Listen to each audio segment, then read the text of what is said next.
Notre rôle maintenant, c'est détecter notre lumière et en profiter au maximum. Et quand on a un plaisir ou un désir, la porte s'ouvre encore plus grand. Comprenez, c'est quoi la lumière? Lumière, amour. C'est pas important qui tu es, où tu es, comment tu es. Dieu t'aime.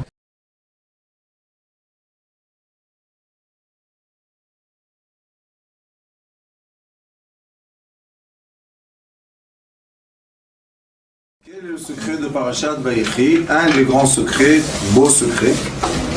Il est écrit Vayechi Yaakov be'eretz Mitzrayim Sheva Esre Shana. Point. Vayehi Yemei Yaakov Shenei Chayav Sheva Shanim ve'arba'im u'me'at Shana. Qu'est-ce qui s'est passé? Dans chaque endroit dans la Torah où il est écrit Vayehi, c'est langage de tristesse, la chantsar. Et là on a Vayechi. C'est quoi Vayechi? C'est les mêmes lettres, Vav, Yud, Yud, sauf que le Chet et le Hei ne sont pas les mêmes. Quelle est la différence entre un Chet et un Hei?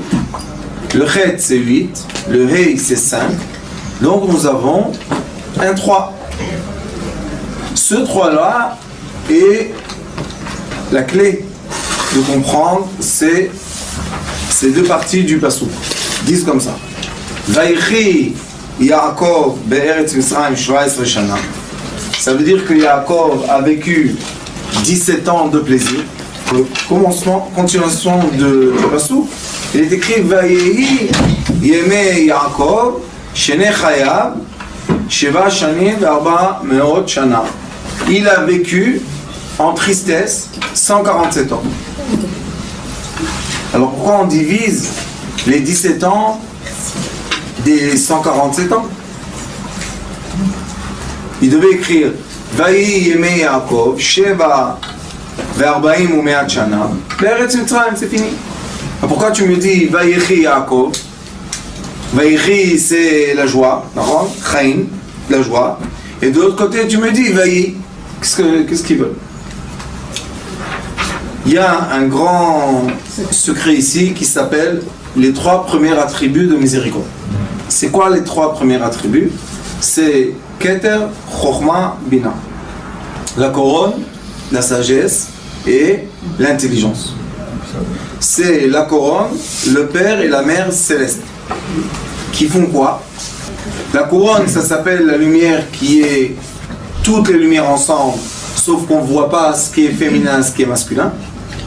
Et après, il y a cette lumière qui se divise en deux. Il y a la lumière paternelle, qui est la lumière qui donne, et il y a la lumière maternelle, qui est la lumière qui reçoit. Ça, c'est au-delà des 7 attributs inférieurs. Quels sont les 7 attributs inférieurs? Chesed, Gvura, Tiferet, Netzach, Od, Yesod, Malchut, qui veut dire l'homme. Les 7 attributs inférieurs, c'est le chiffre est 45, et 45 en hébreu c'est Adam, 45 Adam. Ça veut dire qu'on a l'homme inférieur, qui est l'homme du corps, ce qu'on connaît comme corps. On a les membres qui représentent les lumières, etc. Et on a l'homme supérieur. Quelle est la différence et quels sont les liens entre eux? Le maître, l'homme supérieur, est la lumière qu'on reçoit dans la vie. L'homme inférieur est ce qu'on va faire avec cette lumière. Encore une fois, l'homme supérieur, c'est Vayechi, c'est la vie, je vous donne la vie. La vie descend en bas, dans ce monde, comment? En lumière qui vient vers nous. D'accord? Ce qu'on dit le hasard, ce qu'on dit la chance, ce qu'on dit les choses qu'on ne comprend pas, parce que ça arrive, ça se met en face de notre vie, on a tous notre petit nissionnot tous les jours, on a notre petite épreuve, et les épreuves, c'est pas quelque chose qu'on a demandé. D'accord? Ça s'appelle des lumières directes qui viennent vers nous. Nous, on s'appelle récipient. Ça veut dire qu'on reçoit cette lumière et maintenant, elle bouge dans notre corps d'après l'état d'esprit qu'on a et les midotes qu'on a. Et après, on rejette cette lumière. Elle repart à l'origine. La question est comment elle repart à l'origine. Si la lumière est venue droite comme ça, est-ce qu'elle repart tout droite ou elle repart déformée? Ça dépend. Ça dépend de quoi? Des midot. Comment j'ai vécu mes épreuves. Pas comment j'ai surmonté les épreuves, ça sert à rien d'essayer. Ça sert à rien. Une épreuve, c'est une épreuve. Si on doit avoir un plâtre sur le pied à cause du ski un mois, eh ben on a le plâtre un mois et c'est fini, on n'en parle plus. Mais si on n'arrête pas d'en parler, on peut rester handicapé toute la vie. Parce qu'une fois, on a eu un plâtre à 16 ans au ski. Non. On a le plâtre c'est une partie de la vie et c'est fini l'histoire. Ça, c'est la façon que nous, on voit l'échange des lumières. Mais la plupart des gens, comme ils ne savent pas qu'il y a la différence entre Vayechi et Vayehi, et la plupart des gens sont dans le monde inférieur qui est Vayehi, la chante Tsar, qui sont toujours dans le quoi?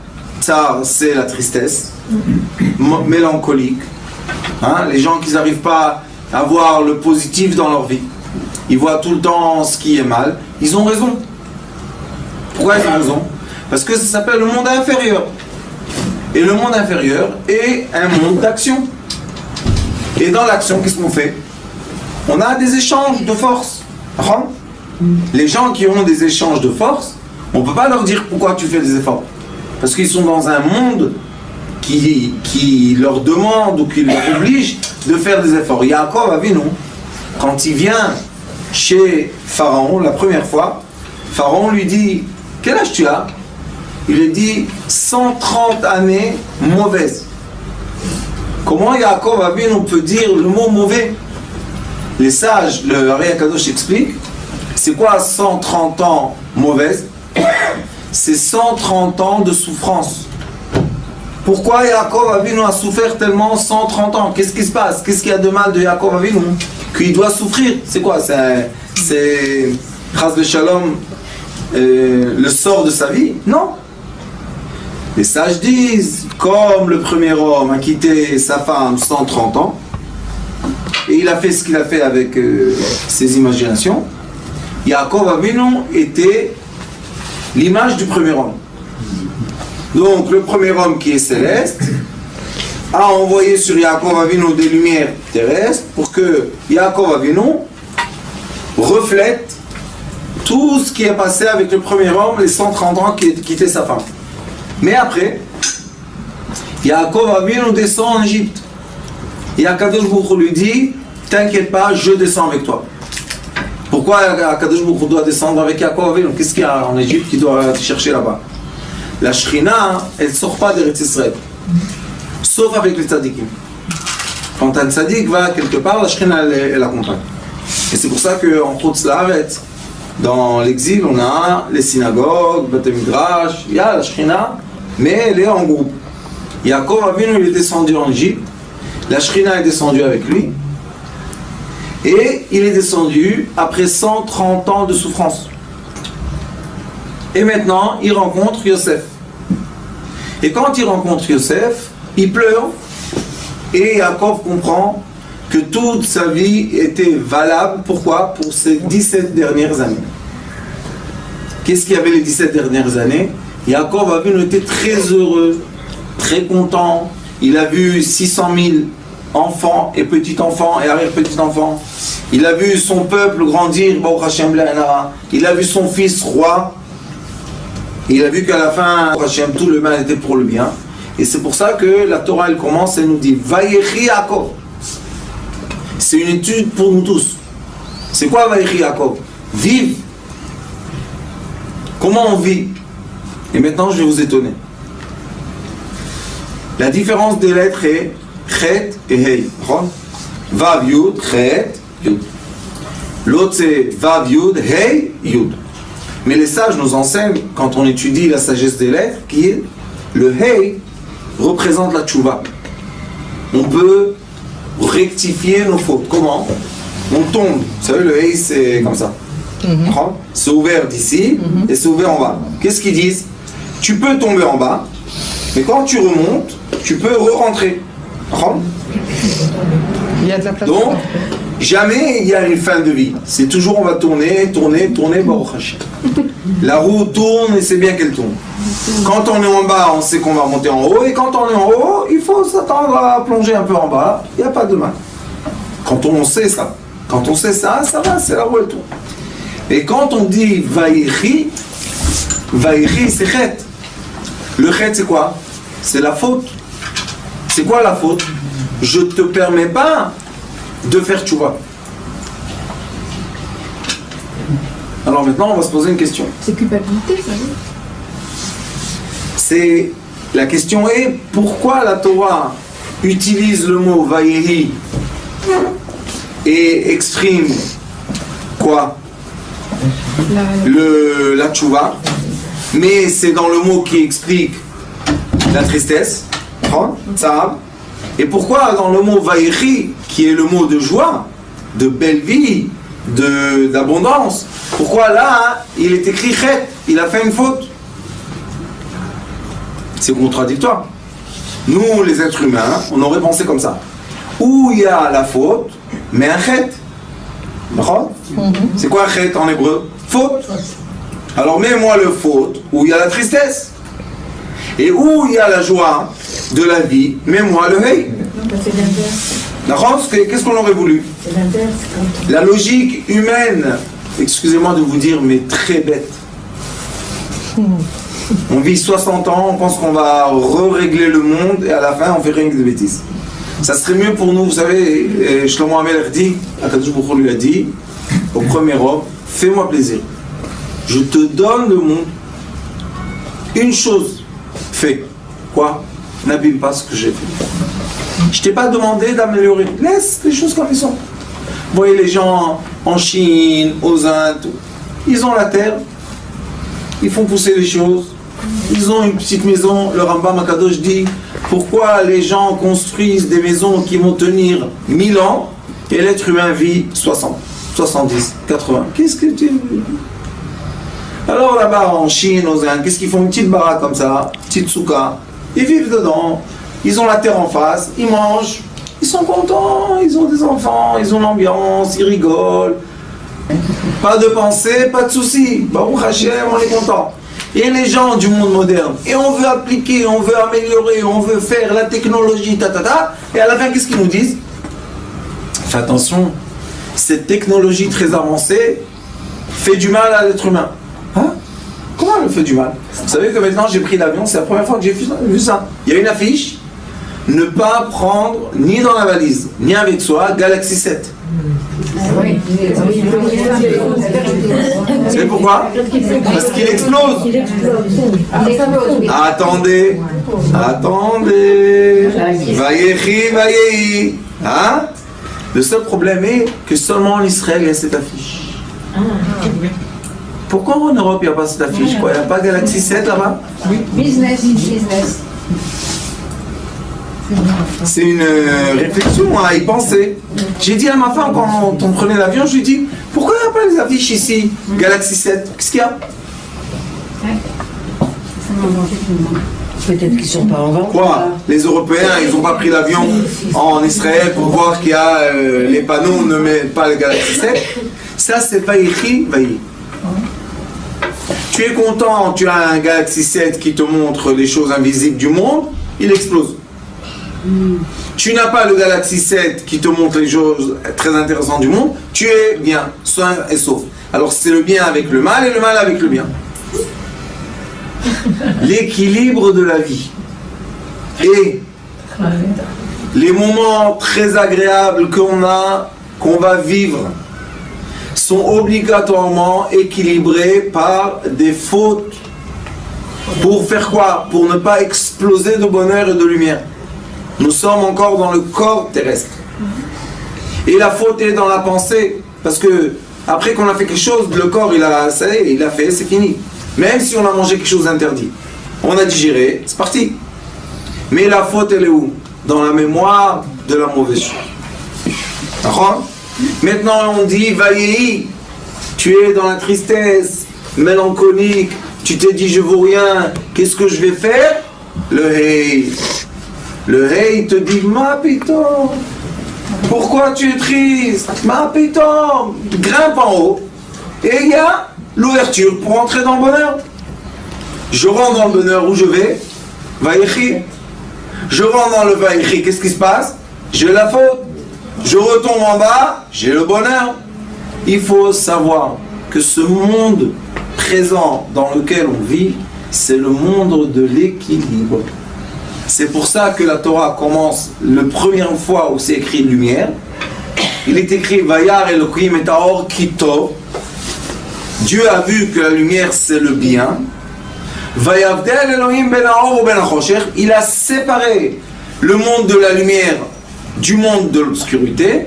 Mais après, qu'est-ce qu'il dit à la fin du premier jour? Vayerev, Vayboker, Yom Echad. Qu'est-ce que c'est ça? Moi j'aurais attendu qu'ils me disent Vayerev un jour, Vayboker un autre, et sépare les choses. Akadosh Baruch Hu, non. Il dit non. Au contraire, sache que tout est une chose. Le bien dans le mal et le mal dans le bien.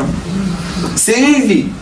Mais comment on a les forces de surmonter cette différence qui est des fois un peu perturbante? On dit quoi? Je suis dans le bien, pourquoi je dois avoir une faute? Je suis dans la faute, pourquoi j'ai l'envie de bien? Qu'est-ce que c'est ça? C'est bizarre. Et yin-yang, c'est dans tout noir il y a blanc, dans tout blanc il y a noir. C'est le nom d'Akadosh Baruch Hu. Au-dessus d'Oté, au-devant 4 lettres du nom, 4 forces yin-yang, Vaïchi, Vaïhi, 4 lettres. On voit que il y a le changement. Alors c'est quoi le nom à la fin? Vayer et Vaïboker, Yom Echad. Echad en hébreu c'est 13. 13 c'est amour. Comment on peut vivre les deux forces contradictoires? Yaakov aimait son fils Yosef. Quand il s'est concentré sur l'amour qu'il a de son fils, maintenant, le mal et le bien sont la même chose. Ils sont en équilibre pour lui. Pourquoi? Vaïchi, Vaïhi. Vaïchi, 17 ans. Vaïhi, 147 ans. Il a emmené tout l'amour de 147 ans dans les dernières 17 ans. Alors on voit que Yaakov Avinu, avec l'amour qu'il a eu de son fils, la vie 147 ans et les 17 ans se sont égalisés. C'est pour ça que quand on bénit quelqu'un dans le psaume de Mizmor Shir Yom Shabbat, quand on bénit quelqu'un, on lui dit Od Yenuvun Beseva, Beshenim Verananim Yu. Dans leur vieillesse, qu'ils aient le plaisir.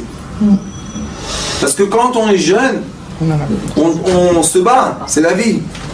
C'est quoi la vieillesse? Et quand on est vieux, on veut avoir la récompense de notre vie. On veut avoir maintenant les fruits de notre effort qu'on a fait. C'est très très bien. Mais la vieillesse en hébreu, ça s'appelle chokhma. La chokhma, ma c'est zaken. Zaken, c'est Ze Kana Chokhma. C'est celui qui a acheté quoi? La sagesse. Maintenant, on peut comprendre pourquoi la vie, c'est s'éloigner, se rapprocher. Quand on est trop proche, qu'est-ce qu'on dit? Ah, j'étouffe. Il n'y a pas de problème. Tu étouffes, vas-y, là. Tu t'éloignes, qu'est-ce que tu dis? Oh, je suis tout seul, je veux être avec elle. Eh ben, retourne, c'est très très bien. Ça, c'est une des règles de la vie de quoi? De savoir vivre les rapprochements et les éloignements. Quand on dit quand on bénit quelqu'un que dans sa vieillesse, il est l'apaisement, la joie, c'est pour ça. Pourquoi? Parce que la vieillesse en hébreu, c'est la chokhma. La chokhma est dans les 3 attributs célestes. C'est dans le Vaïchi, entre le Chet et le He, on a 5 et 8, il y a 3. La différence est dans les 3. Qu'est-ce qu'elle fait la sagesse? La Chokhma est entre la couronne et la fin céleste. On a couronne Chokhma, Bina. D'accord? Donc la Chokhma, qu'est-ce qu'elle fait? Elle reçoit de la couronne pour donner à la femme. D'accord? L'homme, qu'est-ce qu'il a? Il reçoit l'envie céleste et après il donne à la femme. Donc on doit être toute notre vie des intermédiaires. On a des moments dans la vie qu'on est quoi? Récepteur. Récepteur, c'est quoi? On reçoit. Féminin ou masculin? Féminin. Féminin. Le nom Amélimel Hakadosh, il dit que le vrai tzaddik, c'est féminin et masculin. Pourquoi? Parce qu'il a compris par la sagesse que des fois on doit recevoir de la couronne et des fois on doit donner à la femme. Quand je donne, je suis masculin ou féminin? Masculin. Masculin. Et quand je reçois? Féminin. Comment un homme il est masculin ou féminin? On était créé comme ça. On était créé comme ça. Masculin, féminin. Si on est créé comme ça, pourquoi on n'utilise pas ça? Parce qu'on est orgueilleux. On est quoi? Orgueilleux. Orgueilleux.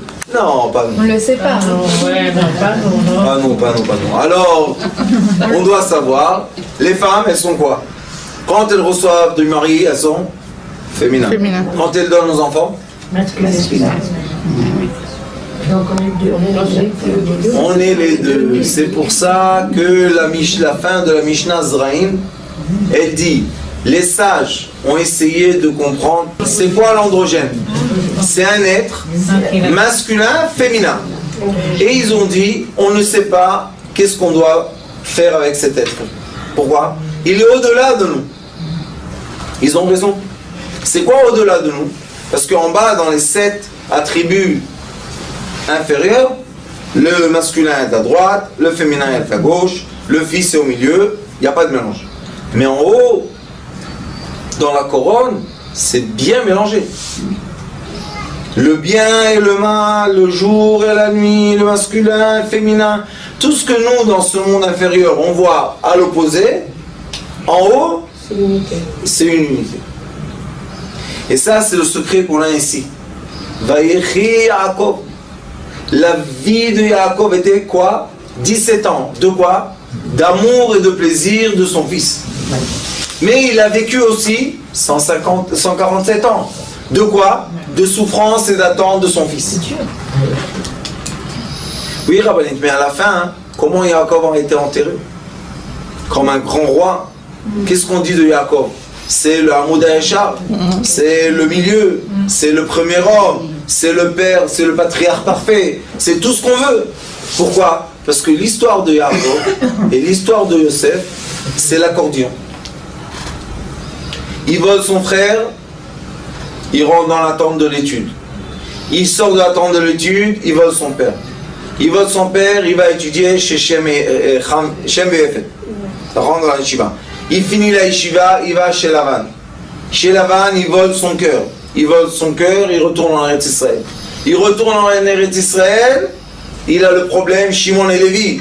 Il a volé le cœur de qui? Ils ont volé le cœur de Shrem. Ils ont tué Shrem. Hop. Il s'est sauvé où? Bethel. Chez les patriarches. Hop. Yosef Hatzadik a été pris. Hop. Il a redécouvert Yosef Hatzadik. Hop. On voit que Yaakov, c'est un battement de vie qui n'arrête pas. C'est pour ça qu'on dit que Yaakov, c'est le patriarche entier. Pourquoi entier? Parce qu'il a vécu Vayerev, il a vécu les moments obscurs, il a vécu Vayiboker, les moments illuminés. Et on dit Yom Echad. Et il est écrit que Yaakov Avinu, quand il a vu Rachel, Be'avato Ota, avec l'amour qu'il avait pour elle, il a tout surmonté. Il est écrit là-bas que les 7 ans qu'il était esclave chez Lavan, des quelques jours. Pourquoi quelques jours? Parce qu'il avait le sentiment d'amour qui est très fort. Donc Yaakov, c'est un passionné. Maintenant, qui est né de ce sentiment d'amour, de cette passion? Yosef Hatzadik. Donc Yaakov, quand il revoit son fils, il est encore une fois passionné. À la fin de sa vie, 17 ans de sa vie, il est heureux comme tout. Pourquoi? Parce qu'il voit que son fils qui est sorti de lui et de Rachel est vraiment le roi, comme il est écrit, Veshamar Yaakov et Tadavar, quand il a entendu les rêves de Yosef, c'est vrai qu'il a grandi devant tout le monde, mais lui, intérieurement, il a compris que c'est... il a gardé ce souvenir et à la fin, bon Hachem, ça s'est concrétisé comme il faut. Alors dans cette paracha, on est obligé de l'ouvrir. La clé de la paracha, c'est le bien et le mal. C'est la fin de Bereshit. Et le début de Bereshit, le bien et le mal. Pourquoi? Parce que Akadosh Baruch Hu dit, c'est vraiment très très très très impressionnant. Il dit comme ça. Vayar Hashem ki rabba ra'at adam ba'aretz. Dieu a vu que le mal de l'être humain est très très augmenté sur la terre. C'est quoi? Les 3 attributs ou les 7? Les 7. Sur la terre, non? Rabbat Adam Ba'aretz. La Aretz, c'est la terre, c'est parce que l'être humain est composé de terre et de spirituel. Et le lien entre le spirituel et la terre, c'est lui qui fait la vie. Parce que l'air veut partir vers le créateur de la vie, c'est la lumière, et la terre tient l'air. Donc l'air, vous savez que la terre est composée de 25% d'air, 25% de liquide et seulement 49% de dur. Donc il y a de l'air dedans. Qu'est-ce que fait l'air? Elle fait vivre la terre. Comment elle vit? La terre absorbe la chaleur, qui est de l'air, conducteur d'air. La nuit, qu'est-ce qu'elle fait? Se dévaporise. Vaporisation de quoi? L'air qui est rentré la journée va ressortir la nuit. Donc il y a un échange d'air. C'est quoi l'échange d'air? Nous, qu'est-ce qu'on fait? On respire et on expire. On reçoit de l'oxygène et on expire gaz carbonique. C'est quoi? C'est vaïchi. Vaï. Si on ne fait pas l'échange parfait des deux, notre vie se coince. Et quand on étudie la médecine profondément, on sait que la douleur de l'être humain, c'est quoi? C'est de l'air coincé dans son corps. C'est pour ça que l'exercice d'air, de respiration, vous connaissez, il y a plein de disciplines comme ça, c'est très très important pour la vie, pour le bien-être, pour changer d'état d'esprit, pour changer l'approchement de notre vécu. Tout le monde peut juger son prochain positivement et on peut juger la vie de son prochain négativement. S'il y a le négatif et le positif, ça veut dire que les deux existent. Donc on arrête de juger et on rentre dans l'aspect de l'amour. Quand on est dans l'amour, on est dans l'union. Dans l'union, on accepte le bien et le mal parce que pour nous, c'est une chose. Et dans l'éducation des enfants, surtout de notre génération qui sont très très perturbés parce qu'ils sont en train de passer de vitesse, c'est pas facile. Ils passent de la vitesse ancienne à la vitesse prochaine qui est plutôt lumière et moins matériel. C'est écrit dans le Hari HaKadosh. Le Hari HaKadosh dit ça. Shar Ruach HaKodesh, quand il explique comment une personne peut méditer sans manger et ni boire, parce qu'il explique que la lumière céleste nourrit le corps terrestre. Et je veux vous dire que quand on boit et quand on mange, on défait dans l'estomac tout ce qui est attaché à l'oxygène et l'oxygène se dilue dans tout le corps et nourrit toutes les cellules. Donc on a besoin d'oxygène. Le manger, c'est lui qui est conducteur d'oxygène et la boisson, H2O, c'est conducteur d'oxygène. Mais le problème, c'est qu'on mange beaucoup de choses qui capsulent l'oxygène, comme le sucre blanc, comme la farine blanche, etc. Et l'oxygène n'arrive pas à nourrir les cellules. Et c'est pour ça qu'on est fatigué du manger. Et ceux qui ne mangent pas sont plus vifs. Alors il est écrit Vayar. Vayar, c'est les lettres Avir, hein? C'est lumière. Hashem ki rabba ra'at adam ba'aretz. Quand l'être humain est trop terrestre, c'est pas bien, trop. Vechol yetzer machshavot libo, et toutes ses pensées, libo, rak olayom. il est rentré, l'être humain, dans une position que le jour et la nuit est tout le temps dans la nuit. Oh. C'est que l'obscurité a avalé la lumière. On a dit qu'Akadosh Baruch Hu a séparé entre l'obscurité et la lumière. Et ici on voit que l'homme, qu'est-ce qu'il a fait? Il a fait toute la journée négatif. Pourquoi? Parce que le premier homme était trop terre. Qu'est-ce qu'il a fait? Et il s'est consolé d'avoir créé l'homme. Et il était triste. Où il était triste? Dans son cœur.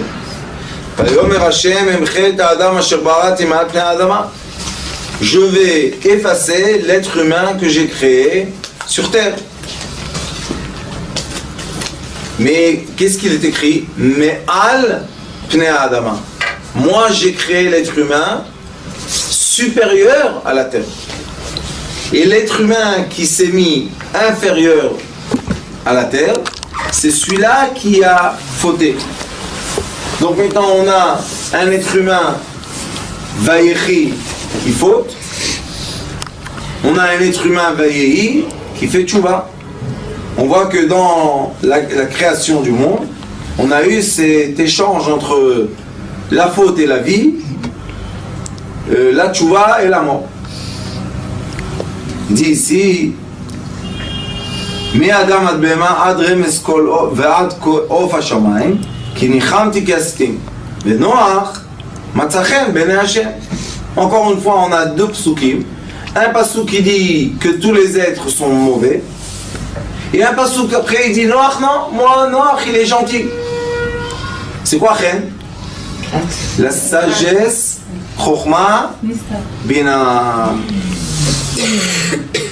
Il a dit quand l'être humain monte aux trois attributs supérieurs et il comprend l'échange qu'il y a entre la couronne, la sagesse et l'intelligence, entre la couronne, le père et la mère, que ça c'est global sur l'univers entier. Quand l'être comprend ça, alors il est Matzachen. Qu'est-ce qu'il a fait? Il a trouvé, Matzah, c'est trouvé. Grâce au Chen, c'est Chokhmat Anistar. Il a trouvé la clé du secret. Il y a beaucoup de gens qui veulent connaître la sagesse du secret et ils étudient la Kabbalah et ils s'embrouillent dans des termes qui veulent rien dire. Pourquoi ces termes-là ne veulent rien dire? Alors, ce qui Parce que ces termes-là, quand on ne les applique pas sur la vie de tous les jours, au contraire, ça déforme la pensée de l'être humain. Moi, je dis aux gens, si tu n'es pas content dans la terre qui a été créée, Adam, comment tu veux être content dans le céleste, Adam? Comment tu veux? La guérison, c'est quoi? Remettre les paramètres terrestres en place de plaisir. Et après que les paramètres terrestres sont en place de plaisir, les paramètres célestes peuvent s'approcher de nous. C'est Vayechi, Vayehi. Vayechi, il a mis les termes célestes et terrestres en vie. Vayechi, ça le fait vivre. On dit la faute parce que la faute, quand on étudie les polarités de vie, la faute et la tchouva, ils sont comme ça, en polarité. C'est le nord et le sud. Quand tu mets la vie, tu mets le pôle nord de vie. Quand tu mets la tchouva, tu es dans le pôle sud, parce que tu veux remonter en haut. Alors le chet te fait descendre et la tchouva te fait monter. On a un ascenseur magnifique de vie.